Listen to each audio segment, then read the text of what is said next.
Magandang gabi. Gumawa si mother ng bukayo. So, ewan ko kung masarap kaya yung bukayo niya.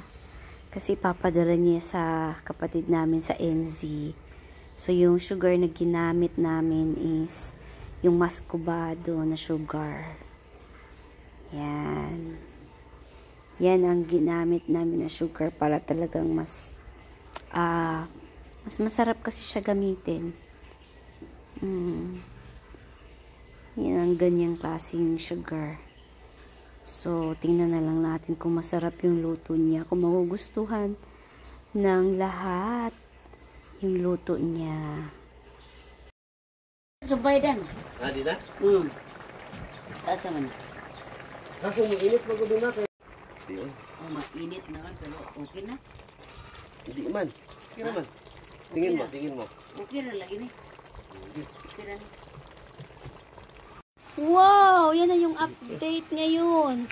Ay, kawawa naman si mother. Kamusta mother? Para nis imong anak sa New Zealand, gud ba? Gihaguan gud ni mother tan. Para Bayad. sa iyang anak sa New Zealand. Bayad sa? Upat ka des. Oh, upat ka duster! Oh, dito duster. Uy, dress gud to. Dress, oy. Nga, nice kaayo. So, muna yung bayad sa iyang anak tan. Padulong sa New Zealand pohon. Oh, iya din na. Iya gud lang yung gihaguan. Oh. Duan gyud kay. Gihaguan ba gud din niya. Duay kay dili haguan. Bukayo ni mother. Mao ni iyang bukayo. So unsa na nimo pag gibutang wala na ituno.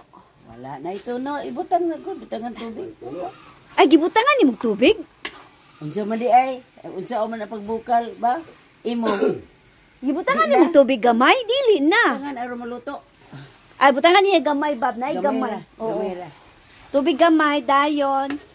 Kana Kamay dayon. Kamay dayon. Oh, mora. Kamay, wow. Okay. So, bukayo, padulong sa New Zealand. Ayan. Imo giniyang gipangayos iyang anak. Bukayo ra gid iya gipangando. Oh, bukayo kay Bukayo bulad. bukayo og bulad, no? Mm. Oh, mao. So, puhon maling Ginoo. Pero ang mahitabuan ning bukayo, di ba ka ni mapanos ma? Ba pila ka adlaw? Basta maitos gid siya ayo ma, itusa gid nato ag ayo mi. So ayan na, luto na yung bukayo. Pinapalamig pa nila bago ilagay sa container. Yan. Masarap naman siya.